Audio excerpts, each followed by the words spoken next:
ಇಲ್ಲಿ ನೋಡಿ, ಇವಾಗ MCQ question, filling in the blanks ಮತ್ತು match the following question, one word question ನೋಡೋದಕ್ಕಿಂತ ಮುಂಚೆ ಇಲ್ಲಿ ನೀವು 6 ಅಂಕದ ಪ್ರಶ್ನೆಗಳು ಅಭ್ಯಾಸ ಮಾಡಿದ್ದೀರಾ ಅಂತ ಅನ್ಕೊಂಡಿನಿ. ಆಲ್ರೆಡಿ ನೋಡಿ ಇವೇ ಕ್ವಶನ್ಸ್ಗಳು ಕೊಟ್ಟಿದ್ದೆ ನಾನು. ಇದು 6 ಅಂಕದ ಪ್ರಶ್ನೆಗಳಾಗಿರುತ್ತೆ. ಅಂದರೆ ಇಲ್ಲಿ ನೋಡ್ತಾ ಇರ್ಬೋದು, ಈ 2 ಕ್ವಶನ್ಗಳಲ್ಲಿ ಒಂದು ಬರುತ್ತೆ ಅಂತ. ಓಕೆ, ಚಾಪ್ಟರ್ ವೈಸ್ ಇಲ್ಲಿ ಕೊಟ್ಟಿದ್ದೆ ನಾನು. ಯಾವ ಒಂದು ಚಾಪ್ಟರ್ ಇದು? 4th ಚಾಪ್ಟರ್ನಲ್ಲಿ.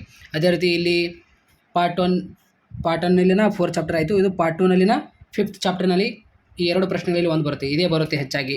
ಯಾವುದು? Explain the classification of receipt, ಹೀಗೆ ಆಯಿತಾ. ಇಲ್ಲಿ ನಿಮಗೆ ಫಂಕ್ಷನ್ಸ್ ಆಫ್ ಮನಿನೇ ಕೇಳ್ತಾನೆ. ಓಕೆ, ಯಾವುದು? Functions of money. ಸೊ ಹೀಗೆ ಕೊಟ್ಟಿದ್ದೆ ನಾನು. ಇಲ್ಲಿ ನೋಡಿ ಆಯಿತಾ, ಸ್ವಲ್ಪ ಅಬ್ಸರ್ವ್ ಮಾಡಿ. Right the free market operation, ಹೀಗೆಲ್ಲ ಕೊಟ್ಟಿದೆ. ಇಲ್ಲಿ GDP ಮೇಲೆ ಒಂದು ಕ್ವಶನ್ಸ್ ಕೊಟ್ಟಿದ್ದೀನಿ ಆಯಿತಾ. GDP ಡೌನ್ ದ ಎಕ್ಸ್ಟೆಂಟ್ ಅಂತ ಇದೆಯಲ್ಲ, which GDP can be used ಅಂತ, ಮೇಜರ್ ಅಂತ, ವಾಲ್ಪೇರ್ ಅಂತ ಇದೆಯಲ್ಲ, ಆ ಒಂದು ಕ್ವಶನ್ ಹೀಗೆ ನಾನು ಕೊಟ್ಟಿದ್ದೀನಿ. ಸೊ ನೋಡ್ಕೊಳ್ಳಿ ಆಯಿತಾ. ಇವೇ ಕ್ವಶನ್ಸ್ಗಳು 4 ಮಾರ್ಕ್ಸ್ ಕ್ವಶನ್ಸ್ಗಳಾಗಿರುತ್ತೆ. ಚಾಪ್ಟರ್ ವೈಸ್ ಕೊಟ್ಟಿದ್ದೇನೆ. 4 ಮಾರ್ಕ್ಸ್ ಕ್ವಶನ್ ಮತ್ತು 6 marks question. Write note on externalities, ಅದೇ ರೀತಿ ಎಕ್ಸ್ಪ್ಲೇನ್ ದ ಸರ್ಕ್ಯುಲೇಷನ್ ಮೋಷನ್ ಮತ್ತು ಅರಿಬೇನ ಫಂಕ್ಷನ್ಸು, ಬದಲಿ ಸರಕು ಮತ್ತು ಪೂರಕ ಸರಕು, ಇಲ್ಲಾಂದರೆ ಒಟ್ಟು ತುಷ್ಟಗುಣ ಮತ್ತು ಸೀಮಾಂತ ತುಷ್ಟಗುಣ ನೇರವಾಗಿ ಕೇಳ್ಬೋದು, ಇಲ್ಲಾಂದರೆ ಸಾಮಾನ್ಯ ಸರಕು ಮತ್ತು ಕೆಳದರ್ಜೆ ಸರಕು, ಹೀಗೆ. ಸೊ ಇಲ್ಲಿ ಕೊಟ್ಟಿದ್ದೇನೆ. ಸೊ ಚಾಪ್ಟರ್ ವೈಸ್ ನಾನು ನಿಮಗೆ ಇಂಪಾರ್ಟೆಂಟ್ ಕ್ವಶನ್ಸ್ಗಳು ಕೊಟ್ಟಿದ್ದೇನೆ. ಇದು ಆಯಿತಾ. ಇದು 5th ಚಾಪ್ಟರ್ನಲ್ಲಿ, ಪಾರ್ಟ್ 1ನಲ್ಲಿನ 5th ಚಾಪ್ಟರ್. ಸೊ ಒಂದು 4 ಅಂಕದ ಒಂದು ಪ್ರಶ್ನೆ ಬರುತ್ತೆ. ಇಲ್ಲಿ 6th ಚಾಪ್ಟರ್ ಇದು, ಪಾರ್ಟ್ 2ನಲ್ಲಿನ 6th ಚಾಪ್ಟರ್ನಲ್ಲಿ. ಸೊ ನನ್ನ ಪ್ರಕಾರ ಬಂಡವಾಳ ಖಾತೆ ಕೇಳ್ತಾರೆ ಅಂತ ಅನ್ಕೋದೆ, ಯೂಸ್ ಮಾಡಿದ್ದಾರೆ ಅಂತ ಅನ್ಕೊಂಡು ಬನ್ನಿ ಇವಾಗ ಸ್ಟಾರ್ಟ್ ಮಾಡೋಣ video. Hello, hi guys, welcome to education Kannada YouTube channel. ಸ್ನೇಹಿತರೆ, ಇವತ್ತಿನ ಈ ಒಂದು ವಿಡಿಯೋನಲ್ಲಿ ದ್ವಿತೀಯ PUCಯ ಎಕನಾಮಿಕ್ಸ್ ನಾವು ಇಂಗ್ಲೀಷ್ ಮೀಡಿಯಂ ವಿದ್ಯಾರ್ಥಿಗಳಿಗೆ 1 ಮಾರ್ಕ್ಸ್ ಮತ್ತು ಅದೇ ರೀತಿ 2 ಮಾರ್ಕ್ಸ್ ಮತ್ತು ಅದೇ ರೀತಿ 4 ಮಾರ್ಕ್ಸ್ ಮತ್ತು ಆಲ್ರೆಡಿ ನಾನು 6 ಮಾರ್ಕ್ಸ್ ಮೇಲೆ ವಿಡಿಯೋ ಮಾಡಿದ್ದೇನೆ. ಸೊ ಎಲ್ಲ ವಿದ್ಯಾರ್ಥಿಗಳು ಅದಕ್ಕೆ ಆನ್ಸರ್ ನೋಡಿ ಈ ಒಂದು PDF-ನಲ್ಲಿದೆ ಆಯಿತಾ. ಆಲ್ ಆನ್ಸರ್ ಇದೆ ಇದರೊಳಗೆ. 2 ಮಾರ್ಕ್ಸ್, 1 ಮಾರ್ಕ್ಸ್, ಓಕೆ, 4 ಮಾರ್ಕ್ಸ್ ಮತ್ತು 6 ಮಾರ್ಕ್ಸ್. ನಾನು ಟೆಲಿಗ್ರಾಮ್ನಲ್ಲಿ ಸೆಂಡ್ ಮಾಡಿರ್ತೀನಿ. ಅಲ್ಲಿ ಯಾರಿದ್ದೀರಾ ಜಾಯ್ನ್ ಆಗಿದ್ರೆ ಅಲ್ಲಿ ಹಾಕಿದ್ದೀನಿ ಆಲ್ರೆಡಿ. ಅಲ್ಲಿ ಹೋಗಿ ನೋಡ್ಕೊಳ್ಳಿ. ಈ ಒಂದು PDF ನಿಮಗೆ ಬೇಕಂದರೆ ನಾನು ಇಲ್ಲಿ ಇವಾಗ ಕಮೆಂಟ್ ಬಾಕ್ಸ್ನಲ್ಲಿ PDF ಲಿಂಕ್ ಹಾಕಿರ್ತೇನೆ, ಅಲ್ಲಿ ಹೋಗಿ ನೋಡ್ಕೊಳ್ಳಿ. ಇದು ಇಂಗ್ಲೀಷ್ ಮೀಡಿಯಂ ವಿದ್ಯಾರ್ಥಿಗಳಿಗೆ ಮಾತ್ರ ಆಗಿರುತ್ತೆ. ಕನ್ನಡ ಮೀಡಿಯಂ ವಿದ್ಯಾರ್ಥಿಗಳು ಆಲ್ರೆಡಿ ನಾನು MCQ ಕ್ವಶನ್ ಮೇಲೆ ವಿಡಿಯೋ ಮಾಡಿದ್ದೇನೆ, 2 ಮಾರ್ಕ್ಸ್ ಕ್ವಶನ್ ಮೇಲೆ ವಿಡಿಯೋ ಮಾಡಿದ್ದೇನೆ, 4 ಮಾರ್ಕ್ಸ್ ಮತ್ತು 6 ಮಾರ್ಕ್ಸ್ ಮೇಲೆ ಎಲ್ಲ ವಿಡಿಯೋ ಮಾಡಿದ್ದೇನೆ. ಎಲ್ಲ ವಿದ್ಯಾರ್ಥಿಗಳು ಟೆಲಿಗ್ರಾಮ್ನಲ್ಲಿ ಹೋಗಿ ನೋಡ್ಕೊಳ್ಳಿ, ಇಲ್ಲಾಂದರೆ ಇಲ್ಲಿ ಚಾನಲ್ನಲ್ಲಿ ಹೋಗಿ ಚೆಕ್ ಮಾಡ್ಕೊಂಡ್ರೆ ಎಲ್ಲ ವಿಡಿಯೋಗಳು ಸಿಗುತ್ತೆ. ಆಲ್ರೆಡಿ ಮಾಡಿದ್ದೇನೆ. ಇವು ಇಂಗ್ಲೀಷ್ ಮೀಡಿಯಂ ವಿದ್ಯಾರ್ಥಿಗಳಿಗೆ ಮಾಡಿಲ್ಲ ನಾನು, ಅದಕ್ಕೆ ಇವರಿಗೆ ಮಾಡ್ತಾ ಇದ್ದೇನೆ. ಸೊ ಎಲ್ಲ ವಿದ್ಯಾರ್ಥಿಗಳಿಗೆ ಈ ಒಂದು ವಿಡಿಯೋ ಶೇರ್ ಮಾಡಿ. ಯಾರು ಎಜುಕೇಷನ್ ಕನ್ನಡ ಯೂಟ್ಯೂಬ್ ಚಾನಲ್ಗೆ ಯಾರು ಸಬ್ಸ್ಕ್ರೈಬ್ ಇಲ್ಲ ಅಂದರೆ ಚಾನಲ್ಗೆ ಸಬ್ಸ್ಕ್ರೈಬ್ ಆಗಿ ಬೆಲ್ ಮೇಲೆ ಕ್ಲಿಕ್ ಮಾಡಿ. ಪ್ರತಿಯೊಂದು ವಿಡಿಯೋ ನಿಮಗೆ ತಪ್ಪದೆ ಬರುತ್ತೆ. ಸ್ನೇಹಿತರೆ, ನಾವು ಮೇನ್ MCQ ಕ್ವಶನ್ಸ್ ಅಷ್ಟೇ ನೋಡೋಣ. ಭಾಳ ನೋಡೋದು ಬೇಡ, ಯಾಕಂದರೆ ಭಾಳ ನೋಡಿದ್ರೆ ಮತ್ತೆ ಯಾವ್ದು ಕ್ವಶನ್ ಎಲ್ಲ ಗೊಂದಲ ಇಡುತ್ತೆ. ಮೇನ್ ಕ್ವಶನ್ಸ್ಗಳು ಅಷ್ಟೇ ನೋಡೋಣ. So first MCQ question, very important. The scarce resources of an economy have, ಇದಕ್ಕೆ ಆನ್ಸರ್ ಆಗಿರುತ್ತೆ option A, computing uses answer ಆಗಿರುತ್ತೆ. Okay, computing uses, option A correct answer. ಅದೇ ರೀತಿ ಕ್ವಶನ್ 2, ಅದು ಕೂಡ very important. Which of the following is an example for macro economics study, ಇದಕ್ಕೆ answer ಆಗಿರುತ್ತೆ option B. ಯಾವುದು? Option B is the correct answer. Okay, consumer behaviour. ಮತ್ತು ಬೇರೆ ಅಂದರೆ ನಮಗೆ ಮೇನ್ ಕ್ವಶನ್ ಅಷ್ಟೇ ನೋಡ್ಕೊಳ್ಳೋಣ, ಭಾಳ ಟೆನ್ಷನ್ ಮಾಡ್ಕೊಳ್ಳೋ ಅವಶ್ಯಕತೆ ಇಲ್ಲ.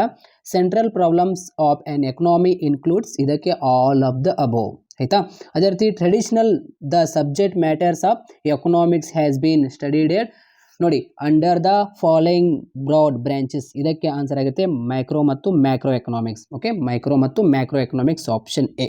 ಅದೇ ರೀತಿ ಇಲ್ಲಿ ಫಿಲ್ಲಿಂಗ್ ಇನ್ ದ ಬ್ಲ್ಯಾಂಕ್ಸ್ನಲ್ಲಿ ನಿಮಗೆ in a central planned economy all important decision are made by government ಅಂತ. ಅದೇ ರೀತಿ ನೆಕ್ಸ್ಟ್ ಕ್ವಶನ್, ನಿಮಗೆ ಮೇನ್ ಕ್ವಶನ್ ಯಾವುದಿರುತ್ತೆ ಅದಷ್ಟೇ ನೋಡ್ಕೊಳ್ಳೋಣ. ಇವಾಗ ಮ್ಯಾಚ್ ದ ಫಾಲೋಯಿಂಗ್ ಕ್ವಶನಲ್ಲಿ ಒಂದು ನೋಡ್ಕೊಳ್ಳೋಣ. ಇಲ್ಲಿ ಸರ್ವಿಸ್ ಆಫ್ ಎ ಟೀಚರ್, ಇದಕ್ಕೆ ಸ್ಕಿಲ್ ಆನ್ಸರ್ ಆಗಿರುತ್ತೆ. ಅದೇ ರೀತಿ ಮಾರ್ಕೆಟ್ ಎಕನಾಮಿ, ಅದಕ್ಕೆ ಆನ್ಸರ್ ಆಗಿರುತ್ತೆ. ಓಕೆ, ಪ್ರೈವೇಟ್ ಆಗಿರುತ್ತೆ. ಅದೇ ರೀತಿ ಸೆಂಟ್ರಲ್ ಪ್ಲ್ಯಾನ್ಡ್ ಎಕನಾಮಿ, ಅದಕ್ಕೆ ಆನ್ಸರ್ ಆಗಿರುತ್ತೆ. ಓಕೆ, ಗೋರ್ಮೆಂಟ್ ಆನ್ಸರ್ ಆಗಿರುತ್ತೆ. ಸೊ ಮೇನ್ ಅದಷ್ಟೇ ನೋಡ್ಕೊಳ್ಳೋಣ. ಇವಾಗ ಇಲ್ಲಿ ನಿಮಗೆ 1 ವರ್ಡ್ ಕ್ವಶನ್ಸ್ ಈ ಒಂದು ಅಧ್ಯದಲ್ಲಿ ಯಾವುದು ಕೇಳಂಗಿಲ್ಲ, ಮತ್ತು 2 ಅಂಕದ ಪ್ರಶ್ನೆ ಕೂಡ ಕೇಳಂಗಿಲ್ಲ. ಆ್ಯಸ್ ಪರ್ ಬ್ಲೂ ಪ್ರಿಂಟ್ ಪ್ರಕಾರ ನಮಗೆ ಯಾವುದೇ ರೀತಿ ಇಲ್ಲಿ 1 ಮಾರ್ಕ್ಸ್ ಮತ್ತು 1 ವರ್ಡ್ ಕ್ವಶನ್ ಕೇಳಂಗಿಲ್ಲ, ಇಲ್ಲಿ 2 ಮಾರ್ಕ್ಸ್ ಕೇಳಂಗಿಲ್ಲ ಇಲ್ಲಿ ಆಯಿತಾ, 1ನೇ ಅಧ್ಯದಲ್ಲಿ. ಇವಾಗ ಅದೇ ರೀತಿ 2ನೇ ಅಧ್ಯಾಯ ನೋಡೋಣ. 2ನೇ ಅಧ್ಯದಲ್ಲಿ ನಿಮಗೆ 2 ಮಾರ್ಕ್ಸ್ 2 ಕೇಳ್ತಾರೆ, ಮತ್ತು MCQ ಕ್ವಶನ್ಸು ಕೇಳ್ತಾರೆ ಅಲ್ಲಿ, ಮತ್ತು ನಿಮಗೆ MCQ ಕ್ವಶನ್ ಆಗಿರ್ಬೋದು ಮತ್ತು ಬೇರೆ ಇವಾಗ ಈ ಒಂದು ಅಧ್ಯದಲ್ಲಿ ನಿಮಗೆ MCQ ಕ್ವಶನ್ ಯಾವುದು ಇಂಪಾರ್ಟೆಂಟ್ ಅಂದರೆ ಆಲ್ರೆಡಿ ನಾನು 4 ಮಾರ್ಕ್ಸ್ ಮತ್ತು 6 ಮಾರ್ಕ್ಸ್ ಕ್ವಶನ್ಗಳು ಕೊಟ್ಟಿದ್ದೀನಿ ಆಯಿತಾ. ಯುಟಿಲಿಟಿ ಈಸ್, ಇದಕ್ಕೆ ಆನ್ಸರ್ ಆಗಿರುತ್ತೆ subjective, option B correct answer ಆಗಿರುತ್ತೆ. The shape of and indifference curve is normally, ಇದಕ್ಕೆ ಆನ್ಸರ್ ಆಗಿರುತ್ತೆ option A. Okay, convex to the origin, ಇದಕ್ಕೆ ಆನ್ಸರ್ ಆಗಿರುತ್ತೆ ಆಯಿತಾ. ಫಾರ್ ಎಕ್ಸಾಂಪಲ್ ಇವಾಗ ಇಲ್ಲೊಂದು ಕ್ವಶನ್ ಇದೆ ನಿಮಗೆ, ಯಾವುದು? The equation of budget line is, ಇದಕ್ಕೆ option C P1x1 okay plus P2x2 equal to M. Correct answer, very very important ಅದು. ಅದೇ ರೀತಿ a vertical demand curve is, ಇದಕ್ಕೆ answer option C perfectly elastics, option B.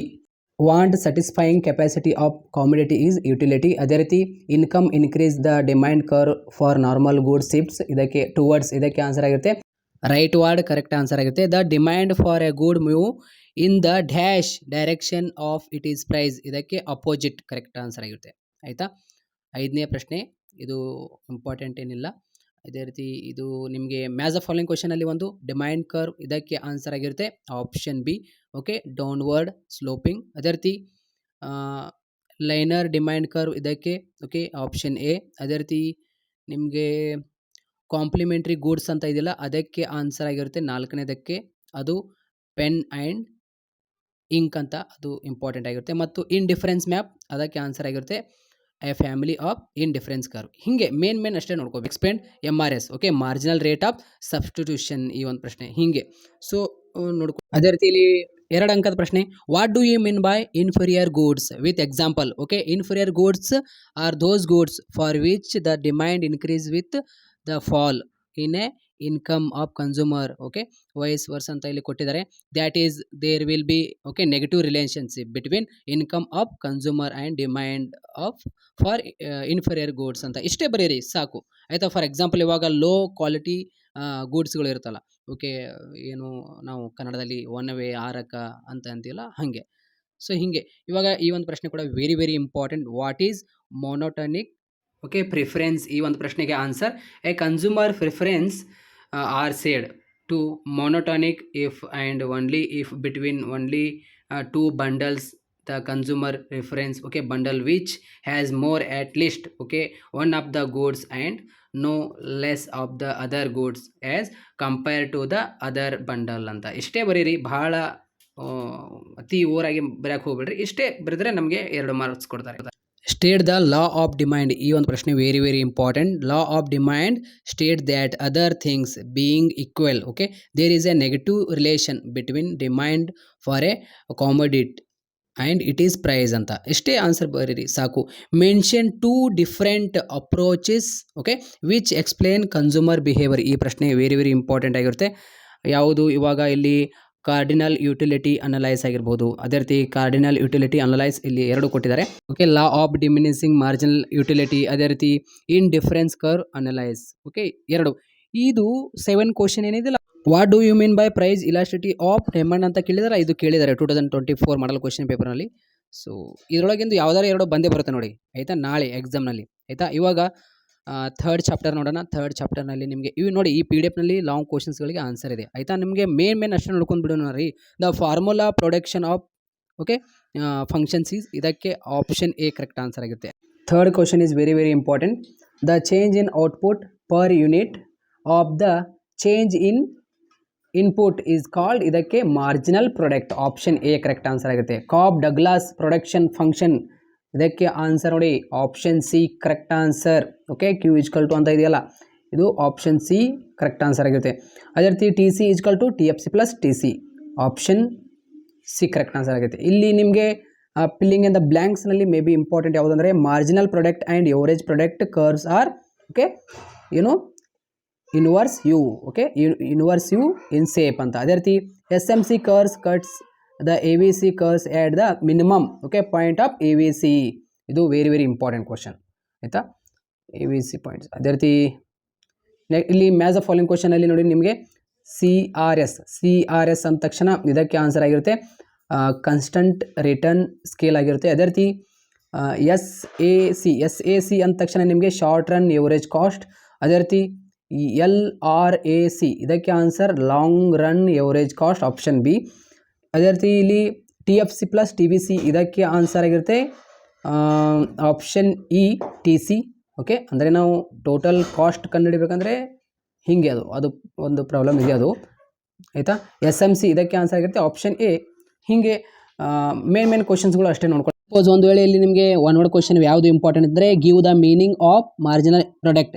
Okay, marginal product ನಿಮಗೆ ಒಂದು ಪ್ರಶ್ನೆ ಕೇಳಿದರೆ okay marginal product is the possible is the change in the output for each unit okay change of factor of production, ಇಷ್ಟೇ ಬರೀರಿ ನಿಮಗೆ marks ಕೊಡ್ತಾರೆ. ನಿಮಗೆ ಇದರೊಳಗೆ ಮತ್ತೆ ಯಾವುದು ಕ್ವಶನ್ ನಂಬರ್ ಇಲ್ಲಿ ನೋಡಿ, what is the total fixed cost ಅಂತ ಕೇಳ್ಬೋದು. ಇದಕ್ಕೆ ಆನ್ಸರ್ ಏನು? Total fixed cost is the cost incurred by business unit okay employing fixed production facilities ಅಂತ ಇಷ್ಟೇ ಬರೀರಿ.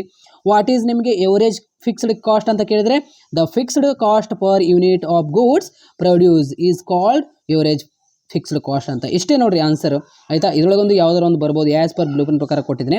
ಸೊ ಇವಾಗ ಬೇರೆ ಪ್ರಶ್ನೆ ನೋಡೋಣ ಬನ್ನಿ. In a perfect competition each firm okay produce and sells, ಇದಕ್ಕೆ ಆನ್ಸರ್ ಆಗಿರುತ್ತೆ option A. Okay sorry option B correct answer ಆಗಿರುತ್ತೆ. Homogeneous products okay option B correct answer ಆಗಿರುತ್ತೆ. ಅದೇ ರೀತಿ the increase in total revenue for a unit increase the output is, ಇದಕ್ಕೆ marginal very very important. ಅದೇ ರೀತಿ the firm profit is okay denoted by, ಅಂದರೆ ನಾವು ಯಾವ ರೀತಿಯಲ್ಲಿ ಕಂಡುಹಿಡಿತೀವಿ pi, option A correct answer ಆಗುತ್ತೆ. When the supply curve is vertical the elasticity of supply is, ಇದಕ್ಕೆ ಆಪ್ಷನ್ ಸಿ ಕರೆಕ್ಟ್ ಆನ್ಸರ್ ಆಗಿರುತ್ತೆ. E S equal to 0 is very very important questions ಆಯಿತಾ. ಇಲ್ಲಿ ಏನು ಎಮ್ ಸಿ ಕ್ಯೂ ಕ್ವಶನ್ ತೋರಿಸ್ತಾ ಇದ್ದಾನಲ್ಲ, definitely ನಿಮಗೆ ಇವೇ ಕ್ವಶನ್ಸ್ ಬರುತ್ತೆ. M C Q question filling in the blanks ಯಾವುದು ಓದಬೇಕು ಅದು ನೋಡ್ತಾ ಇದ್ದೀವಿ ಮೊದಲು. Match the following question, one word question, 2 marks, very very important ಆಗಿರುತ್ತೆ. The revenue per unit of output of the firm, ಇದಕ್ಕೆ ಎ ಆರ್ ಆಯಿತಾ. The price taking behaviour is the signal okay most distinguishing characteristics of, ಇಲ್ಲಿ ಪ್ರಶ್ನೆ ಏನು ಕೇಳಿದಾನೆ dash market ಅಂತ ಕೇಳಿದಾನೆ. ಇದಕ್ಕೆ answer ಆಗಿರುತ್ತೆ perfect competitive market okay. Dash is a tax that the government impose per unit scale of output, ಇದಕ್ಕೆ unit tax very very important ಆಯಿತಾ. For a price, ಇದು ಬೇಡ, ಇದು ನೋಡಿ the point of minimum A B C where the S M C okay curves the A B C curves is called as okay shut down point ಅಂತ. ಅದೇ ರೀತಿ ಇಲ್ಲಿ ನಿಮಗೆ ಗೊತ್ತಿದೆ ಇದು okay cost of summon activities the gain okay foregone second best activities ಅದು opportunity ಅಂತ. ಅದೇ ರೀತಿ ಇಲ್ಲಿ ನೋಡಿ ಇವಾಗ ಎ ಆರ್ ಇಜ್ಕಲ್ ಟು, ಇದಕ್ಕೆ ಆನ್ಸರ್ ಆಗಿರುತ್ತೆ option C P into Q. Pi equal to okay T R minus T C. ಅದೇ ರೀತಿ ಎ ಆರ್ ಇಜ್ಕಲ್ ಟು ಅಂದ ತಕ್ಷಣ ಏನಿದೆಲ್ಲ 0 ಪ್ರಾಫಿಟ್. ಅದೇ ರೀತಿ ಇಲ್ಲಿ ನಿಮಗೆ ಪ್ರಾಫಿಟ್ ನಾರ್ಮಲ್ ಪ್ರಾಫಿಟ್ ಅಂದ ತಕ್ಷಣ 0 ಪ್ರಾಫಿಟ್. ಅದೇ ರೀತಿ ಪರ್ಫೆಕ್ಟ್ ಕಾಂಪಿಟೇಷನ್ ಪರ್ಫೆಕ್ಟ್ ಇನ್ಫಾರ್ಮೇಷನ್, ನಿಮಗೆ ಇದರೊಳಗಿಂದ ಯಾವ್ದಾರು ಒಂದು ಬರ್ಬೋದು ಹಿಂಗೆ. ಸ್ನೇಹಿತರೆ 2 ಅಂಕದ ಪ್ರಶ್ನೆಯಲ್ಲಿ ಫಿಕ್ಸ್ ಕ್ವಶನ್ ಸ್ನೇಹಿತರೆ ಇದು, ಯಾಕೆಂದರೆ ಸಾಕಷ್ಟು ಹಿಂದಿನ ವರ್ಷದ ವಾರ್ಷಿಕ ಪರೀಕ್ಷೆಯಲ್ಲಿ ಕೇಳಿದ್ದಾರೆ. ಯಾವೊಂದು question, give the meaning of shut down point okay. Shut down point ಏನಿದಿಲ್ಲ ಭಾಳ ಬಾರಿ ಕೇಳಿದ್ದಾರೆ ಈ ಒಂದು ಪ್ರಶ್ನೆಗೆ. ಈ ಪ್ರಶ್ನೆಗೆ ಆನ್ಸರ್ ನೋಡಿ ಸ್ನೇಹಿತರೆ, ಸಿಂಪಲ್ ಆಗಿದೆ. In the short run the shut down point is that point of minimum average variable cost A B C okay. ಇದು ಕೀ ಪಾಯಿಂಟ್ ಇದು. ಅದೇ ರೀತಿ ವೇರ್ ಶಾರ್ಟ್ ರನ್ ಮಾರ್ಜಿನಲ್ ಆಯಿತಾ S M C okay. Short run marginal cost curve cuts the average variable cost curve in the long run okay. The shut down point is the minimum of long average cost curve. Definitely important ಇದು, ಕೇಳ್ತಾನೆ. Mention the 2 determinants of the firm's supply curve, ಇದಕ್ಕೆ ನೋಡಿ technological progress, ಅದೇ ರೀತಿ input prices. ಈ ಒಂದು ಪ್ರಶ್ನೆ very very important ಆಗಿರುತ್ತೆ. ಅದೇ ರೀತಿ ನಾವು ಈ ಒಂದು ಕ್ವಶನ್ ಕೂಡ ಇಂಪಾರ್ಟೆಂಟ್ ಆಗಿರುತ್ತೆ. Give the meaning of price elasticity of supply and write the formula ಕೇಳಿದ್ದಾರೆ. ಇದಕ್ಕೆ ಆನ್ಸರ್ ಆಗಿರುತ್ತೆ percentage okay. Elasticity of equal to percentage change in quantity supplied divide by okay percentage change in price ಆಗಿರುತ್ತೆ. ಮುಂದಿನ ಪ್ರಶ್ನೆ ನೋಡೋಣ ಸ್ನೇಹಿತರೆ. 1 word question, what is price selling, ಇದಕ್ಕೆ answer ಆಗುತ್ತೆ the government imposed upper limit. ಇದು ಆಯಿತಾ. ಪ್ರೈಸ್ ಸೆಲ್ಲಿಂಗ್ ಅಂದ ತಕ್ಷಣ upper limit on the price of good and service is called okay price ceiling. Example price ceiling on the necessary items like selected medicines okay ಹಿಂಗೆ wheats. ಅದೇ ರೀತಿ ನೋಡಿ ಇದು ಇಲ್ಲಾಂದರೆ ಇದು ಕೇಳ್ಬೋದು ಯಾವುದು, ವಾಟ್ ಈಸ್ ಪ್ರೈಸ್ ಫ್ಲೋರ್ ಅಂತ. The government imposed lower minute ಇದು okay lower limit on the price that may be charged okay for a particular goods and service called price floor. Example agricultural okay ಹೀಗೆ price supporter programmers and minimum wages. ಈ ಒಂದು question ಕೂಡ important. Through which legislation the government ensure that the wages rate of the labours okay does not fall below particular level. ಇದಕ್ಕೆ minimum wages legislation minimum wages act ನೋಡಿ okay. Minimum wages legislation act ಅಂತ. Okay, ಇದು answer ಆಗಿರುತ್ತೆ. Correct answer ಇದು ಕೂಡ ನೋಡ್ಕೊಳ್ಳಿ ಆಯಿತಾ. Next question, ಈ ಒಂದು ಕ್ವಶನ್ ಕೂಡ ನಿಮಗೆ 5ನೇ ಅಧ್ಯಾಯದಲ್ಲಿ 2 ಅಂಕ ಪ್ರಶ್ನೆ 2 ಕೇಳ್ತಾರೆ. ಇಲ್ಲಿ ಇಂಪಾರ್ಟೆಂಟ್ ಆಗಿರುತ್ತೆ, ಈ ಡೆಫಿನೆಟ್ಲಿ ಕ್ವಶನ್ ಬರುತ್ತೆ ಎಕ್ಸಾಮ್ನಲ್ಲಿ. Define equilibrium price and quantity. ಈ ಒಂದು ಪ್ರಶ್ನೆಗೆ ಆನ್ಸರ್ ನೋಡಿ. Equilibrium price is the price at which equilibrium is reached okay in the market. The equilibrium quantity is the defined okay as the quantity which is bought and sold okay at equilibrium price answer ಆಗಿರುತ್ತೆ. Okay, ಇದು ನೀವು ಬರೀಬಹುದು, ಇಲ್ಲಾಂದ್ರೆ ನಡೆಯುತ್ತೆ. But ಈ question very important ಆಗಿರುತ್ತೆ ನಿಮಗೆ. This questions are very important. ಈ ಎರಡು ಬರ್ಬೋದು ನಾಳೆ ಎಕ್ಸಾಮ್ನಲ್ಲಿ ಆಯ್ತಾ. ಫಸ್ಟ್ ಕ್ವಶನ್ ಹೇಳಿದ್ರೆ ಅದು ಬರ್ಬೋದು ಮತ್ತು ಇದು ಕೂಡ ಬರ್ಬೋದು. ಇಲ್ಲಿ 3 ಪ್ರಶ್ನೆಗಳಲ್ಲಿ ಇದು ಬರುತ್ತೆ, ಇದು ಬರಲ್ಲ, ಮೇ ಬಿ ಇದು ಬಂದೇ ಬರುತ್ತೆ. ಯಾವ್ದು ಕ್ವಶನ್ ಆಯ್ತಾ. What is marginal revenue product labour. ಇದಕ್ಕೆ ಆನ್ಸರ್ ನೋಡಿ. The extra output okay produced by one unit okay by one unit of labor it is marginal product and by okay selling each extra unit of output the additional learning of the firm is the marginal revenue okay she gets from that unit ಅಂತ ಇಷ್ಟೇ ಬರೀರಿ ಆಯ್ತಾ. ಈ ಒಂದು ಪ್ರಶ್ನೆ ಕೂಡ ಕೇಳಬಹುದು. ಈ 3 ಪ್ರಶ್ನೆಗಳಲ್ಲಿ ನಾಳೆ 2 ಬಂದೇ ಬರುತ್ತೆ ನೋಡ್ರಿ. ಆದರೆ ನೀವು ನಾಳೆ ಬಂದೇ ಬರುತ್ತೆ. Okay, right any 2 possible ways in which simultaneous shifts okay of both demand and supply curve. ಇದಕ್ಕೆ ಆನ್ಸರ್ ಆಗುತ್ತೆ both supply and demand curve shifts right words ಅದೇ ರೀತಿ ರೈಟ್ ವಾರ್ಡ್ಸ್ ಅದೇ ರೀತಿ both supply and demand curves shift left wards ಮತ್ತು right wards ಯಾವುದು ಆಗಿದೆ. ಇಲ್ಲಾಂದರೆ ಮತ್ತೆ ಇಲ್ಲಿ 4 ಅದಾವೆ, ನೀವು 2 ಮಾಡ್ಕೊಳ್ಳಿ, ಇದರೊಳಗೆ ಸಾಕು. ಡೆಫಿನೆಟ್ಲಿ ಸ್ನೇಹಿತರೆ ನಾಳೆ ಬಂದೇ ಬರುತ್ತೆ ಇದು ನಿಮಗೆ. ಇದು ಯಾವುದು ಮೇ ಬಿ ನನ್ನ ಪ್ರಕಾರ ಇದು ಕೇಳಲ್ಲ ಅಂತ ಅನ್ಕೊಂಡಿದ್ದೀನಿ. ಈ ಒಂದು ಕ್ವಶನ್ ಕೇಳ್ತಾನೆ, how wages are determined okay in the labour market. Very important ಕೇಳ್ತಾನೆ.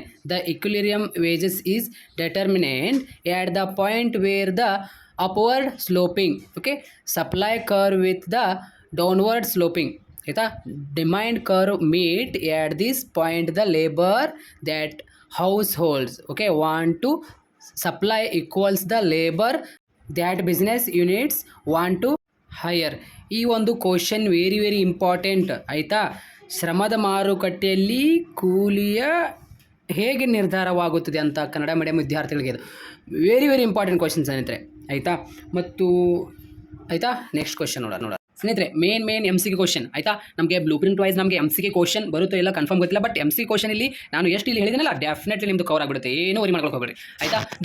ಭಾಳ ಈಜಿ ಕೇಳ್ತಾನೆ ರೀ MCQ ಕ್ವಶನ್. ನೀವು ಏನು ಟೆನ್ಷನ್ ಮಾಡ್ಕೊಂಡು ಹೋಗಬೇಡಿ. ನೀವು ನೋಡ್ರಿ ಅಂತ ಕ್ವಶನ್ ಬರುತ್ತೆ MCQ ಕ್ವಶನಲ್ಲಿ. The individual or institution which take economic decision are. ಇದಕ್ಕೆ ಆನ್ಸರ್ ಆಗುತ್ತೆ ಎಕನಾಮಿಕ್ ಏಜೆಂಟ್, ಅಂದರೆ ಆರ್ಥಿಕ ಏಜೆಂಟ್ಗಳು ತೆಗೆದುಕೊಳ್ತಾರೆ.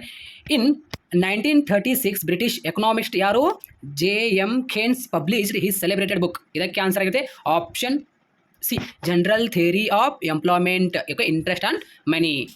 ಆಪ್ಷನ್ ಸಿ ಕರೆಕ್ಟ್ ಆನ್ಸರ್ ಆಗುತ್ತೆ. ಅದಕ್ಕೆ ನಿಮಗೆ ಈ ಒಂದು ಪ್ರಶ್ನೆ ಕೇಳಲ್ಲ. ಇಲ್ಲಿ ನೋಡಿರಿ, this question is very important. The year of great depreciation. ಇದಕ್ಕೆ ಆನ್ಸರ್ ಆಗಿರುತ್ತೆ ಆಪ್ಷನ್ ಸಿ 1929 ಆಯಿತಾ. ಅದೇ ರೀತಿ ಇಲ್ಲಿ ನೋಡಿ, ಇಲ್ಲಿ A part of the revenue is paid out as A okay for the service rendered by land. ಇದಕ್ಕೇನು ರೆಂಟ್ ಅಂತ ಓಕೆ ಭೂಮಿ ಓಕೆ ರೆಂಟ್ ಅಂದರೆ ಗೇಣಿ ಅಂತ ಅರ್ಥ ಆಯ್ತಾ, ಗೇಣಿ ಆಯಿತಾ. 1ನೇ ಅಧ್ಯಾಯದಲ್ಲಿ ಅಲ್ಲಿ 4 ಮಾರ್ಕ್ಸ್ ಅಷ್ಟೇ ಕೇಳ್ತಾನೆ, 1 ಮಾರ್ಕ್ಸ್ ಅಷ್ಟೇ ಕೇಳ್ತಾನೆ, 2 ಮಾರ್ಕ್ಸ್ ಕೇಳಲ್ಲ. ಅದಕ್ಕೆ ನಾನು ಅಲ್ಲಿ ಕೊಟ್ಟಿಲ್ಲ ಆಯಿತಾ. ಇಲ್ಲಿ ನೋಡಿ, ಇಲ್ಲಿ ನ್ಯಾಷನಲ್ ಇನ್ಕಮ್ ಅಕೌಂಟಿಂಗ್ ಅಧ್ಯಾಯದಲ್ಲಿ ನಿಮಗೆ 2 ಅಂಕದ ಪ್ರಶ್ನೆ ಎಷ್ಟು ಕೇಳ್ತಾನೆ, 2 ಕೇಳ್ತಾನೆ. ಮೇ ಬಿ ಇಲ್ಲಿ 2 ಕವರ್ ಆಗುತ್ತೆ ನಿಮ್ಮದು ಇಲ್ಲಿ ಆಯಿತಾ. ಪ್ಲಸ್ 1 ಅಂಕದ ಒಂದು ಪ್ರಶ್ನೆ ಕವರ್ ಆಗುತ್ತೆ. ನಾನು 4 ಅಂಕದ ಪ್ರಶ್ನೆ 6 ಅಂಕದ ಪ್ರಶ್ನೆ ಆಲ್ರೆಡಿ ಕೊಟ್ಟಿದ್ದೀನಿ ನಾನು ನಿಮಗೆ. ಕೆಳಗಡೆ ಕಮೆಂಟ್ ಬಾಕ್ಸಲ್ಲಿ ಲಿಂಕ್ ಇರುತ್ತೆ, ಹೋಗಿ ನೋಡ್ಕೊಳ್ಳಿ ಅಂತ. ಇಲ್ಲಿ ನೋಡಿ, the study of national income is related. ಇದಕ್ಕೆ ಆನ್ಸರ್ ಆಗುತ್ತೆ ಮ್ಯಾಕ್ರೋ ಎಕನಾಮಿಕ್ಸ್ ಆಯಿತಾ. ಇದು ಕೇಳಿದಾನೆ 2024 ಮಾಡಲ್ ಕ್ವಶನ್ ಪೇಪರ್ನಲ್ಲಿ. NNP = GNP. ಇದಕ್ಕೆ ಆನ್ಸರ್ ಆಗುತ್ತೆ depreciation. Option B correct answer ಆಗುತ್ತೆ. ಅದೇ ರೀತಿ ಇದು very important. The value of GDP okay at the current is ನೋಡಿ ಪ್ರೈವಲಿಂಗ್ ಪ್ರೈಸಸ್ ಇಸ್. ಇದಕ್ಕೆ answer nominal GDP. Option C correct answer ಆಗಿರುತ್ತೆ. ಅದೇ ರೀತಿ ಈ ಪ್ರಶ್ನೆ very important. Measuring the sum total of all factor payments will be called okay income method. ಆದಾಯ. ಅದೇ ರೀತಿ ಇಲ್ಲಿ ಫಿಲ್ಲಿಂಗ್ ಇನ್ ದ ಬ್ಲ್ಯಾಂಕ್ಸ್ನಲ್ಲಿ ನಿಮಗೆ ನೋಡಿ dash goods will not pass through ಅಂದ ತಕ್ಷಣ ಏನು ಫೈನಲ್ ಗೂಡ್ಸ್ ನೋಡಿ ಮುಂದಿನ ಹಂತದಲ್ಲಿ ಅದು ಹೋಗೋದಿಲ್ಲ ಅಂತ ಆಯಿತಾ. ಸೊ ಇದೊಂದು ಪ್ರಶ್ನೆ ವೆರಿ ಇಂಪಾರ್ಟೆಂಟ್. ಈ ಒಂದು dash is annual allowance wear and tear of capital good. ಇದಕ್ಕೆ ಡೆಪ್ರಿಸಿಯೇಷನ್. ಅದೇ ರೀತಿ ನಿಮಗೆ ನೆಕ್ಸ್ಟ್ ಕ್ವಶನ್ ಅಂದರೆ ಇಲ್ಲಿ ಮ್ಯಾಚ್ ದ ಫಾಲೋಯಿಂಗ್ ಕ್ವಶನಲ್ಲಿ ನಿಮಗೆ ಒಂದು ನೋಡೋಣ ಯಾವುದು. ಲೇಬರ್ ಅಂದ ತಕ್ಷಣ ಇದಕ್ಕೆ ಆನ್ಸರ್ ಆಗಿರುತ್ತೆ ವೇಜಸ್. GDP ಅಂದ ತಕ್ಷಣ ಇದಕ್ಕೆ ಆನ್ಸರ್ ಆಗಿರುತ್ತೆ ಗ್ರಾಸ್ ಡೊಮೆಸ್ಟಿಕ್ ಪ್ರಾಡಕ್ಟ್. ಇನ್ವೆಂಟ್ರಿ ಅಂದ ತಕ್ಷಣ ಇದಕ್ಕೆ ಆನ್ಸರ್ ಆಗಿರುತ್ತೆ ಆಪ್ಷನ್ ಸ್ಟಾಕ್ ವೇರಿಯಬಲ್ ಅಂತ. ಇದು PDI, ಇದು ನಿಮ್ಗೆ ಗೊತ್ತಿದೆ already okay. Personal disposable income. ಅದೇ ರೀತಿ ಡೊಮೆಸ್ಟಿಕ್ ಸರ್ವಿಸ್, ಇದು ನಾನ್ ಮಾನಿಟರಿ ಎಕ್ಸ್ಚೇಂಜ್ ಅಂತ ಹೇಳಿದೆ ನಾನು ನಿಮಗೆ ಆಲ್ರೆಡಿ. ಇಲ್ಲಿ ನಿಮಗೆ 1 ಅಂಕದ 1 ಕ್ವಶನ್ ಮೇ ಬಿ ನನ್ನ ಪ್ರಕಾರ ಕೇಳಂಗಿಲ್ಲ. ಬಟ್ ಇದು ಕೇಳಿದ್ರೆ ನೋಡಿ CPI. ಯಾವುದು CPI ಅಂದರೆ ಕನ್ಸ್ಯೂಮರ್ ಪ್ರೈಸ್ ಇಂಡೆಕ್ಸ್. ಅದೇ ರೀತಿ ಎಕ್ಸ್ಪೆಂಡ್ ಕ್ವಶನ್ NAPMP. ಇದು ಕೂಡ ಇಂಪಾರ್ಟೆಂಟ್ ಆಗಿರುತ್ತೆ 1 ಅಂಕದ ಪ್ರಶ್ನೆಯಲ್ಲಿ. GNP ಓಕೆ MNP ಅಂದರೆ gross national product at market price ಅಂತ. ಅರ್ಥ ಆಯ್ತಾ? So what is depreciation question very important. It is deduction made from the volume of gross. Okay, gross investment. ಇಷ್ಟು ನೀವು ವರ್ಡ್ ನೆನಪು ಮಾಡಿದರೆ ಸಾಕಲ್ಲಿ. In order to amounted regular wear and tear capital goods ಅಂತ. ಆಯಿತಾ? ಇದು ವೆರಿ ಇಂಪಾರ್ಟೆಂಟ್ ಆಗಿರುತ್ತೆ. ಅದೇ ನೋಡಿ ಜಿ ವಿ ಆಟ್ ಮಾರ್ಕೆಟ್ ಅಂತ ಕೇಳಿದ ತಕ್ಷಣ okay, G V at market price equal to G V A. ಆಯಿತಾ? G V A at price net product taxes. Okay, ಇದು ಇಂಪಾರ್ಟೆಂಟ್ ಆಗಿರುತ್ತೆ ನಿಮಗೆ. Give the meaning of intermediates goods. Okay, ನೋಡಿ these are the goods used by other producer at materials inputs. Okay, these are used as raw material for production of other okay commodities. These are not final goods ಅಂತ. Very important ಆಗಿರುತ್ತೆ. ಇಲ್ಲಿ ನಿಮಗೆ 2 ಅಂಕದ ಪ್ರಶ್ನೆ ಸ್ನೇಹಿತರೆ. 2 ಅಂಕದ ಪ್ರಶ್ನೆ ಇಲ್ಲಿ ವೆರಿ ಇಂಪಾರ್ಟೆಂಟ್. ಫಿಕ್ಸ್ ಕ್ವಶನ್ ಯಾವುದು? ಇದು ಫಿಕ್ಸ್ ಕ್ವಶನ್. ನಾಳೆ ಬರುತ್ತೆ ಎಕ್ಸಾಮ್ನಲ್ಲಿ. ನನ್ನ ಪ್ರಕಾರ ಬರುತ್ತೆ ಇದು ನಾಳೆ ಬರುತ್ತೆ ಸ್ನೇಹಿತರೆ ಎಕ್ಸಾಮ್ನಲ್ಲಿ. Very important. What are the 4 factors of production mention their rewards. ಅದರ ಮೆನ್ಷನ್ ಮಾಡಬೇಕು, ಅದರ ರಿವಾರ್ಡ್ಸ್ ಬರಬೇಕು. 2 ಅಂಕದ ಪ್ರಶ್ನೆಯಲ್ಲಿ ವೆರಿ ಇಂಪಾರ್ಟೆಂಟ್ ಕ್ವಶನ್. ಆಯಿತಾ? ನಿಮಗೆ 2 ಅಂಕದ ಪ್ರಶ್ನೆಯಲ್ಲಿ ಎಷ್ಟು ಕೇಳ್ತಾನೆ? ಇಲ್ಲಿ 2 ಕೇಳ್ತಾನೆ ಸ್ನೇಹಿತರೆ. 2 ಅಂಕದ ಪ್ರಶ್ನೆ 2 ಕೇಳ್ತಾನೆ. ಇಲ್ಲಿ ಇದೊಂದು ಕ್ವಶನ್ ಕೇಳ್ತಾನೆ ನೀವು. ಆಯಿತಾ? ಏನು? ಲ್ಯಾಂಡ್ ಅದರ ರಿವಾರ್ಡ್ ಏನು? ರೆಂಟ್ ಅಂತ. ಅದೇ ರೀತಿ ಲೇಬರ್ ಅದರ ರಿವಾರ್ಡ್ ಏನು? ವೇಜಸ್ ಅಂತ. ಕ್ಯಾಪಿಟಲ್ ಅದರ ರಿವಾರ್ಡ್ ಏನು? ಇಂಟ್ರೆಸ್ಟ್. ಅಂದರೆ ಕ್ಯಾಪಿಟಲ್ ಗೆಟ್ಸ್ ಇಂಟ್ರೆಸ್ಟ್. ಅದೇ ರೀತಿ labour gets wages, land gets rent, ಅದೇ ರೀತಿ capital gets interest, organisation gets profit ಅಂತ. ಆಯಿತಾ? ಇದು ನಿಮಗೆ ಕೇಳ್ತಾನೆ. ನನ್ನ ಪ್ರಕಾರ ನಿಮಗೆ ಸ್ಟಾಕ್ ಮತ್ತು ಫ್ಲೋ ಅಂದರೆ ಇದು ದಾಸ್ತಾನು ಮತ್ತು ಹರಿವು ನಿಮಗೆ ವ್ಯತ್ಯಾಸ ಕೇಳಲ್ಲ ಅಂತ ಅನ್ಕೊಂಡಿನಿ. ನಿಮಗೆ ಇದು ಕೇಳ್ಬೋದು. ಇಲ್ಲಿದೆ ನೋಡಿ ಕೆಳಗಿಂದು ಕನ್ಸ್ಯೂಮರ್ ಗೂಡ್ಸ್ ಮತ್ತು ಕ್ಯಾಪಿಟಲ್ ಗೂಡ್ಸ್ ಅಂತ ಕೇಳಿದ್ರೆ ನೋಡಿ ಇದು ಡಿಫ್ರೆನ್ಸ್ ಇದೆ, ನೋಡ್ಕೊಂಡ್ಬಿಡ್ರಿ. ಇದು ಒಂದು ಸ್ಕ್ರೀನ್ಶಾಟ್ ತೆಗೆದುಕೊಂಡ್ಬಿಡ್ರಿ, ನಿಮಗೆ ಯೂಸ್ ಆಗುತ್ತೆ. ಬಟ್ ನನ್ನ ಪ್ರಕಾರ ಕೇಳಲ್ಲ. ಇದು ಕ್ವಶನ್ ಫಿಕ್ಸ್ ನೋಡಿರಿ. ಓಕೆ, 2ನೇದಲ್ಲಿ ಇದು ಫಿಕ್ಸ್ ಕ್ವಶನ್. ಇದು ಸ್ಕ್ರೀನ್ಶಾಟ್ ತೆಗೆದುಕೊಂಡ್ರೆ ಅದು ಬರುತ್ತೆ. ಇದು ಕೂಡ ಬರುತ್ತೆ ನಾಳೆ. ಇದು ಬರುತ್ತೆ. ಇದು ಕೇಳ್ತಾನೆ. Mention 3 methods of meaning G D P, national income. Fix question. Product or value added method ಮತ್ತು ಅದೇ ರೀತಿ expenditure method and income method. This 3 methods ಆಗಿರುತ್ತೆ ಮೆಜರಿಂಗ್ ಜಿ ಡಿ ಪಿಯನ್ನು ಮಾಡುವ, ಮಾಪನವನ್ನು ಮಾಡುವ 3 ವಿಧಾನಗಳು. ಕ್ವಶನ್ ನಿಮಗೆ ನೀವು 4 ಅಂಕದ ಪ್ರಶ್ನೆಯಲ್ಲಿ ಬರೀತಿರೋ ಅವಾಗ ನಿಮಗೆ ಗೊತ್ತಾಗ್ಬಿಡ್ತಿದ್ದು ಯಾವುದು. What do you mean by externalities? It is types. ಯಾವುದು ರೀ? ಆನ್ಸರ್ ಏನು? Externalities refer to the benefit or harms. Okay, firm ಇಲ್ಲಾಂದರೆ individual causes to another for which they are not paid or ನೋಡಿ penals they do not have any market in which they can be bought and sold. ನಿಮಗೆ ಇದು ಕೇಳ್ಬೋದು. ಆಯಿತಾ? ಯಾವುದು? ಈ ಪ್ರಶ್ನೆ important ಆಗಿರುತ್ತೆ ಸ್ನೇಹಿತರೆ. Right the equation of G D P M P and G D P F C. ಅಂದರೆ ಏನು ಬರೀರಿ? ಏನು? ಇಷ್ಟೇ ಆನ್ಸರ್ ಇದೆ ನೋಡಿ. ಇಷ್ಟೇ ಆನ್ಸರ್ ಬರೀರಿ ಸಾಕು. ಆಯಿತಾ? ಇವಾಗ ನಿಮಗೆ ಇದು ನೈಜ ನಾಮ ಮಾತ್ರ ಜಿ ಡಿ ಪಿ, ನೈಜ ಮಾತ್ರ ಜಿ ಡಿ ಪಿ ಕೇಳಲ್ಲ. ಇವಾಗ ಮನಿ ಆ್ಯಂಡ್ ಬ್ಯಾಂಕಿಂಗ್ ಈ ಒಂದು ಚಾಪ್ಟರ್ನಲ್ಲಿ ನಿಮಗೆ ಈ ಒಂದು ಕ್ವಶನ್ ನೋಡ್ಕೊಳ್ಳಿ. The bank which acts monetary authority. ಇದು ಆರ್ ಬಿ ಐ, ನಿಮ್ಗೆ ಗೊತ್ತಿದೆ ಎಲ್ಲರಿಗೆ. ಅದೇ ರೀತಿ the main function of money is, ಇದಕ್ಕೆ ಆನ್ಸರ್ ಆಗುತ್ತೆ ಮೀಡಿಯಮ್ ಆಫ್ ಎಕ್ಸ್ಚೇಂಜ್, ಅಂದರೆ ಆಪ್ಷನ್ ಬಿ. ಆಯಿತಾ? ಇದು ಇಂಪಾರ್ಟೆಂಟ್, ಸುಮ್ಮನೆ ನೋಡ್ಕೊಂಡ್ರಿ. ಆಯಿತಾ? The banks which are part of the money creating system of the economy are, ಇದಕ್ಕೆ ಕಮರ್ಷಿಯಲ್ ಬ್ಯಾಂಕ್ಸ್. ಅದೇ ರೀತಿ the rate at which R B I lends okay money to commercial banks against securities, option A banker ಅಂದರೆ bank rate. ಅದೇ ರೀತಿ the important tool by which R B I influence money supply is, ಇದಕ್ಕೆ open market operation. Okay, ಇದು important ಆಗಿರುತ್ತೆ. Exchange without the use of money are referred, ಇದಕ್ಕೆ answer ಆಗಿರುತ್ತೆ ರಿಫೇರ್ಡ್ as to, ಇದಕ್ಕೆ ಪಾರ್ಟರ್ system. ಅದೇ ರೀತಿ ಡ್ಯಾಶ್ ಈಸ್ ದ, ಇದು ಕೇಳಂಗಿಲ್ಲ ಬಿಡ್ರಿ. ಡ್ಯಾಶ್ ನೋಡಿ, dash is the only institute which can issue currency in India, R B I ಗೊತ್ತಿದೆ. ಡ್ಯಾಶ್ ಈಸ್ ಇಶ್ಯೂ ಕಾಯಿನ್ ಅಂದ ತಕ್ಷಣ ಗೌರ್ಮೆಂಟ್ ಆಫ್ ಇಂಡಿಯಾ. ಆಯಿತಾ? ಅದೇ ರೀತಿ ನಿಮಗೆ ಇಲ್ಲಿ M1 ಮತ್ತು M2 are known as very important. M1 ಮತ್ತು M2 are known as narrow money. ಆಯಿತಾ? ನ್ಯಾರೋ ಮನಿ ಕೇಳ್ಬೋದು, ನ್ಯಾರೋ ಮನಿ. ಸೊ ಹೀಗೆ ಇವಾಗ ಇಲ್ಲಿ ಮ್ಯಾಥ್ಸ್ ದ ಫಾಲೋಯಿಂಗ್ ಕ್ವಶನಲ್ಲಿ ಒಂದು ನಿಮಗೆ ಇಂಪಾರ್ಟೆಂಟ್ ಯಾವುದಂದ್ರೆ ಇಲ್ಲಿ ಎಲ್ಲ ಹೇಳ್ಬಿಡ್ತೇನೆ, ಯಾವುದಾದ್ರು ಒಂದು ಬಂದೇ ಬರುತ್ತೆ ನಮಗೆ.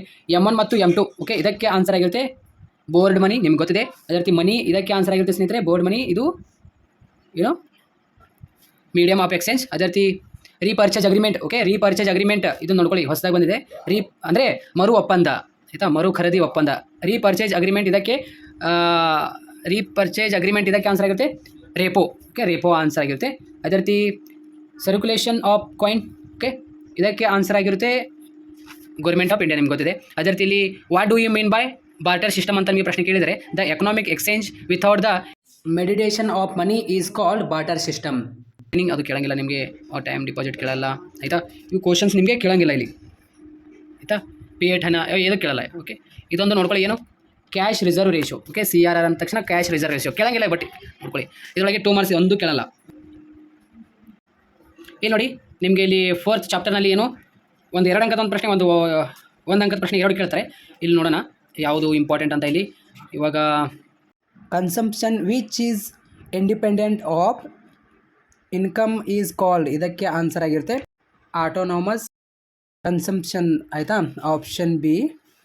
ಅದೇ ರೀತಿ value of M P C, ಇದಕ್ಕೆ ಲೈನ್ಸ್ ಏನು ಬಿಟ್ವೀನ್ 0 ಆ್ಯಂಡ್ 1 ಕರೆಕ್ಟ್ ಆನ್ಸರ್ ಆಗಿರುತ್ತೆ. ಅದೇ ರೀತಿ ನಿಮಗೆ ಈಸಿ ಅವೈಲೇಬಿಲಿಟಿ ಆಫ್ ಕ್ರೆಡಿಟ್, ಇದಕ್ಕೆ ಆನ್ಸರ್ ಏನಿದೆಯಲ್ಲ ಆಪ್ಷನ್ ಬಿ ಆಗಿರುತ್ತೆ. ಇನ್ವೆಸ್ಟ್ಮೆಂಟ್ ಆಯಿತಾ ಇನ್ ಕವರೇಜಸ್ ಆಪ್ಷನ್ ಬಿ. ಅದೇ ರೀತಿ ನಿಮಗೆ ಇಲ್ಲಿ CY shows the independence of consumption on, ಇದಕ್ಕೆ ಇನ್ಕಮ್. ಅದೇ ರೀತಿ saving is that the part of income that is not consumed ಅಂತ. ಅದೇ ರೀತಿ ಇದು ಪ್ರಶ್ನೆ ಇಂಪಾರ್ಟೆಂಟ್ ಆಗಿರುತ್ತೆ ನಿಮ್ಗೆ ಹೆಚ್ಚಾಗಿ. ಇವಾಗ ನೆಕ್ಸ್ಟ್ ಕ್ವಶನ್ನು, ಡೋಂಟ್ ವರಿ ಸ್ನೇಹಿತರೆ, ಇಷ್ಟು ನೀವು ಏನಿದಿಲ್ಲ ನೋಡ್ಕೊಂಡ್ರೆ ನಿಮ್ಮದು ಈಸಿಯಾಗಿ ಕವರ್ ಆಗಿಬಿಡುತ್ತೆ. ಇದು as per according to blueprint ವೈಸೇ ಇಂಪಾರ್ಟೆಂಟ್ ಆಗಿರುತ್ತೆ ಡೆಫಿನೆಟ್ಲಿ ಕ್ವಶನ್ಸು ಆಯಿತಾ. ಇಲ್ಲಿ 2 ಅಂಕದ ಪ್ರಶ್ನೆ ಎಷ್ಟು ಸೊಲ್ಯೂಷನ್ ಆಗಿದ್ದಿಲ್ಲ ಡೆಫಿನೆಟ್ಲಿ ಬರುತ್ತೆ ನಾಳೆ ಎಕ್ಸಾಮ್ನಲ್ಲಿ. ಸೇವಿಂಗ್ ಇದಕ್ಕೆ ಆನ್ಸರ್ ಆಗಿರುತ್ತೆ Y-C ಅಂತ. ಅದೇ ರೀತಿ ರಾ ಮೆಟೀರಿಯಲ್ ಇದಕ್ಕೆ ಆನ್ಸರ್ ಆಗಿರುತ್ತೆ ಇಂಟರ್ಮೇಟ್ಸ್ ಗುಡ್ಸ್. ಅದೇ ರೀತಿ consumption per unit of income ಇದಕ್ಕೆ ಆನ್ಸರ್ ಆಗಿರುತ್ತೆ ಆಯಿತಾ APC ಅಂತ ಆಪ್ಷನ್ ಎ. ಮತ್ತು aggregate demand for final goods ಇದಕ್ಕೆ ಆನ್ಸರ್ ಆಗಿರುತ್ತೆ B, C+I+CY ಅಂತ. ಅದೇ ರೀತಿ ಎಕ್ಸೆಸ್ ಡಿಮ್ಯಾಂಡ್ ಇದಕ್ಕೆ ಆನ್ಸರ್ ಆಗಿರುತ್ತೆ ಎಕ್ಸೆಸ್ ಡಿಮ್ಯಾಂಡ್ಗೆ leads to rise in the price in the long run answer ಆಗಿರುತ್ತೆ. ಇವಾಗ ನೆಕ್ಸ್ಟ್ ಕ್ವಶನ್ ನೋಡೋಣ. Write the meaning of autonomous consumption, ಇಲ್ಲಿ ಇದಕ್ಕೆ ಆನ್ಸರ್ ನೋಡಿ the consumption which is independence of income is called as autonomous consumption answer ಆಗಿರುತ್ತೆ. Next question, ಇಲ್ಲಿ ನಿಮಗೆ give the meaning of marginal, ಇದು ಕೂಡ ಕೇಳ್ಬೋದು. MPC ಅಂತ ನೋಡ್ಕೊಳ್ಳಿ, ಅದೇನು ಅಷ್ಟೇನು ಇಂಪಾರ್ಟೆಂಟ್ ಇಲ್ಲ. ಬಟ್ ಇವಾಗ ನೆಕ್ಸ್ಟ್ ಕ್ವಶನ್ ನೋಡೋಣ. ಇಲ್ಲಿ ನಿಮಗೆ ಈ ಒಂದು ಅದರಲ್ಲಿ MCQ ಕ್ವಶನ್ ಕೇಳಿಲ್ಲ ಆ್ಯಸ್ ಪರ್ ಬ್ಲೂ ಪ್ರಿಂಟ್ ಪ್ರಕಾರ. ಬಟ್ MCQ ಕ್ವಶನ್ ಕೇಳಿಲ್ಲ ಅಂದರೆ ಏನಾಯ್ತು, ಇಲ್ಲಿ ಫಿಲ್ಲಿಂಗ್ ಇನ್ ದ ಬ್ಲ್ಯಾಂಕ್ಸ್ ಕೇಳಿದ್ದಾನೆ ಆಯಿತಾ. ಯಾವ ಒಂದು ಕ್ವಶನ್ ಇಂಪಾರ್ಟೆಂಟ್ ಆಗಿರುತ್ತೆ ಅಂದರೆ ಇಲ್ಲಿ revenue deficit equal to revenue expenditure, ಇದಕ್ಕೆ ಆನ್ಸರ್ ರೆವೆನ್ಯೂ ರಿಸಿಪ್ಟ್ ಅಂತ. The government may spend amount equally the revenue it is collected, this is known as, ಇದಕ್ಕೆ ಆನ್ಸರ್ ಆಗಿರುತ್ತೆ ಬ್ಯಾಲೆನ್ಸ್ಡ್ ಬಜೆಟ್. ಅದೇ ರೀತಿ financial year runs from 1st April to March 31st ಗೊತ್ತಿರಬೇಕು ನಿಮಗೆ ಆಯಿತಾ. Non paying using the public goods are known as free riders ಅಂತ what is ಅಂತ ಪ್ರಶ್ನೆ ಕೇಳ್ಬೋದು. ಏನಂತ ಇಲ್ಲಿ ನೋಡಿ ಕ್ವಶನ್ ಇಂಪಾರ್ಟೆಂಟ್ ಆಗಿರುತ್ತೆ. ಏನು ಹೂ ಆರ್ ಫ್ರೀ ರೈಡರ್ಸ್ ಅಂತ ಪ್ರಶ್ನೆ ಕೇಳ್ತಾನೆ. If some users not pay and it is difficult and impossible to collect pays for the public goods such as non paying users are known as free riders ಅಂತ. ಅದೇ ರೀತಿ what are the public goods ಅಂತ ಪ್ರಶ್ನೆ ಕೇಳಿದರೆ, public goods are the goods and service provided by the government and which cannot be provided by the market mechanism, example roads defence etcetera ಆಯಿತಾ. ಹೀಗೆ ನಿಮಗೆ ಅದೇ ರೀತಿ ಇವಾಗ ಮತ್ತೆ ಯಾವುದು ಕ್ವಶನ್ ನಿಮಗೆ ಇಂಪಾರ್ಟೆಂಟ್ ಅಂದರೆ ನಾನು ಹೇಳಿದ್ದೇನಲ್ಲ, ಇದು ನೋಡಿ the tax on individual and firm are direct tax ಗೊತ್ತಿದೆ ನಿಮಗೆಲ್ಲರಿಗೂ. Which of the following is an example for paper tax, ಇದಕ್ಕೆ ವೆಲ್ತ್ ಟ್ಯಾಕ್ಸ್ ಅಂತ ಅರ್ಥ ಆಯ್ತಾ. ಇವಾಗ ನೋಡೋಣ ನಿಮಗೆ ಇಲ್ಲಿ 2 ಅಂಕದ ಪ್ರಶ್ನೆ ನೋಡೋಣ. 2 ಅಂಕದ ಒಂದು ಪ್ರಶ್ನೆ ಕೇಳ್ತಾನೆ ಅಂತ ಹೇಳಿದಾನೆ ನೋಡಿ. 2 ಅಂಕದ ಪ್ರಶ್ನೆಯಲ್ಲಿ ಡಿಫ್ರೆನ್ಸ್ ಭಾಳ ಅದಾವೆ ನೋಡಿ, ಇಲ್ಲಿ ಡಿಫ್ರೆನ್ಸ್ ಅದಾವೆ. ಇದೊಂದು ಸ್ಕಿಪ್ ಮಾಡಿಬಿಡ್ರಿ. ಇದು ನಿಮಗೆ ಬೈ ಚಾನ್ಸ್ ಇದು ಕೇಳಿದ್ರೆ ಓದ್ಕೊಳ್ರಿ. ಯಾವುದು why public goods must be provided by government ಅಂತ, ಅಂದರೆ ಯಾಕೆ ಸಾರ್ವಜನಿಕ ಸರಕುಗಳನ್ನು ಸರ್ಕಾರವೇ ಯಾಕೆ ನಿರ್ವಹಿಸಬೇಕಂತ ಪ್ರಶ್ನೆ ಏನಿದಿಲ್ಲ. ಇದು ಓನ್ ಆಗಿ ನೀವು 2 ಲೈನ್ ಈ ರೀತಿ 2 ಲೈನ್ ಪಾಯಿಂಟ್ ಹಾಕಿ ಬರೆದ್ರಿ ನಿಮಗೆ ಮಾರ್ಕ್ಸ್ ಕೊಡ್ತಾರೆ. 6ನೇ ಚಾಪ್ಟರ್ನಲ್ಲಿ ನಿಮಗೆ ಒಂದು MCQ ಕ್ವಶನ್ ನೋಡ್ಕೊಳ್ಳೋಣ, ಯಾಕಂದರೆ MCQ ಕ್ವಶನ್ ಕೇಳಿದ್ದಾರೆ. ಇಲ್ಲಿ ನೋಡಿ SDR ಇದಕ್ಕೆ ಆನ್ಸರ್ ಆಗಿರುತ್ತೆ ಪೇಪರ್ ಇನ್ ಗೋಲ್ಡ್. ಅದೇ ರೀತಿ ಬ್ಯಾಲೆನ್ಸ್ ಆಫ್ ಪೇಮೆಂಟ್ ಇದಕ್ಕೆ ಆನ್ಸರ್ ಆಗಿರುತ್ತೆ trade in goods and service. ಅದೇ ರೀತಿ ಬ್ಯಾಲೆನ್ಸ್ ಟ್ರೇಡ್ ಇದಕ್ಕೆ ಆನ್ಸರ್ ಆಗಿರುತ್ತೆ ಬ್ಯಾಲೆನ್ಸ್ ಟ್ರೇಡ್ಸ್ಗೆ ಟ್ರೇಡ್ ಇನ್ ಗೂಡ್ಸ್ ಅಂತ. ಅದೇ ರೀತಿ ಫ್ಲೋಟಿಂಗ್ ಎಕ್ಸ್ಚೇಂಜ್ ರೇಟ್ ಇದಕ್ಕೆ ಆನ್ಸರ್ ಆಗಿರುತ್ತೆ ಫ್ಲೋಟಿಂಗ್ ಎಕ್ಸ್ಚೇಂಜ್ ರೇಟ್, ಇದಕ್ಕೆ ಆನ್ಸರ್ ಆಗಿರುತ್ತೆ ಫ್ಲೋಟಿಂಗ್ ಎಕ್ಸ್ಚೇಂಜ್ ರೇಟ್, ಇದಕ್ಕೆ ಫಿಕ್ಸೇಬಲ್ ಎಕ್ಸ್ಚೇಂಜ್ ರೇಟ್ ಅಂತ. ಅದೇ ರೀತಿ ಮ್ಯಾನೇಜ್ಡ್ ಫ್ಲೋಟಿಂಗ್ ಇದಕ್ಕೆ ಆನ್ಸರ್ ಆಗುತ್ತೆ ಡರ್ಟಿ ಫ್ಲೋಟಿಂಗ್ ಆಯಿತಾ. ಸೊ ಹೀಗೆ ಇದರೊಳಗೆ ಇಂಪಾರ್ಟೆಂಟ್ ಆಗಿರುತ್ತೆ. ಇಲ್ಲಿ ನಿಮಗೆ ಮ್ಯಾಚ್ ದ ಫಾಲೋಯಿಂಗ್ ಕ್ವಶನಲ್ಲಿ ನನ್ನ ಪ್ರಕಾರ ಇವಾಗ ನಿಮಗೆ ಇಲ್ಲಿ ನೋಡಿ ದ ಬ್ರಿಟನ್ ವುಡ್ಸ್ ಯಾವಾಗ 44. ಸೊ ನೋಡಿ it is the standard all currency were defined in the terms of gold, ಇದಕ್ಕೆ ಗೋಲ್ಡ್ ಸ್ಟ್ಯಾಂಡರ್ಡ್ ಆಯಿತಾ. ಅದೇ ರೀತಿ 2 ಮಾರ್ಕ್ಸ್ನಲ್ಲಿ ಇದು fix question. Mention the 3 linkage of economy ಕೇಳ್ತಾನೆ. 3 linkage of open economy fix question. ಏನು ಔಟ್ಪುಟ್ ಮಾರ್ಕೆಟ್ ಲಿಂಕೇಜ್, ಅದೇ ರೀತಿ ಫೈನಾನ್ಷಿಯಲ್ ಮಾರ್ಕೆಟ್ ಲಿಂಕೇಜ್, ಅದೇ ರೀತಿ ಲೇಬರ್ ಮಾರ್ಕೆಟ್ ಲಿಂಕೇಜ್. ಈ 3 ಬರ್ತವೆ, 3 ಕೊಂಡಿಗಳು ಇವು ಆಯಿತಾ. ಅಂದರೆ ಮಾರುಕಟ್ಟೆ ಮತ್ತು ಹಣಕಾಸಿನ ಮಾರುಕಟ್ಟೆ ಮತ್ತು ಇದು ಲೇಬರ್ ಮಾರುಕಟ್ಟೆ ಅಂತ ಬರುತ್ತೆ ಆಯಿತಾ 2 ಅಂಕದ ಪ್ರಶ್ನೆಯಲ್ಲಿ. ಮತ್ತು ನಿಮಗೆ ಈ ಒಂದು ಪ್ರಶ್ನೆ ಇಂಪಾರ್ಟೆಂಟ್ ಆಗಿರುತ್ತೆ. ಯಾವುದು ಇದರೊಳಗೆ ಇಲ್ಲಿ ಕರೆಂಟ್ ಖಾತೆ ಕ್ಯಾಪಿಟಲ್ ಖಾತೆ ಇದನ್ನು ಕೇಳಂಗಿಲ್ಲ ಬಿಡ್ರಿ. ಎಲ್ಲಿದೆ ಇಲ್ಲೊಂದು ಇದೆ ನೋಡಿ ಪ್ರಶ್ನೆ, ಇದೊಂದು ಓದ್ಕೊಳ್ರಿ. Why do people demand foreign exchange? ಈ ಒಂದು ಪ್ರಶ್ನೆಗೆ ಇಲ್ಲಿ ನೋಡಿ, to purchase goods and service from other countries, to send gifts abroad, to purchase financial assets abroad. ಸಾಕು ಆಯಿತಾ. ಹಾಂ, ಫಾರಿನ್ ಎಕ್ಸ್ಚೇಂಜ್ ರೇಟ್ ಒಂದು ಓದ್ಕೊಂಡ್ಬಿಡ್ರಿ. The foreign exchange rate is the price of one currency in terms of another currency. Okay, it links to currency in different countries and enable okay impression of international costs and ಇದು costs and prices ಅಂತ. ಇದು ನಿಮಗೆ important ಆಗಿರುತ್ತೆ 2 ಅಂಕದ ಪ್ರಶ್ನೆ. So ಎಲ್ಲ ವಿದ್ಯಾರ್ಥಿಗಳು ಚೆನ್ನಾಗಿ ಅಭ್ಯಾಸ ಮಾಡಿ. ಎಲ್ಲ ವಿದ್ಯಾರ್ಥಿಗಳು ಅಭ್ಯಾಸ ಮಾಡಿದಾರೆ ಅಂತ ಅನ್ಕೊಂತೀನಿ. ಸೊ ಅಭ್ಯಾಸ ಮಾಡಿ. All the best. Thank you so much. ಈ ಒಂದು ವಿಡಿಯೋ ನೋಡೋದಕ್ಕಾಗಿ ಎಲ್ಲರಿಗೂ ಥ್ಯಾಂಕ್ ಯು.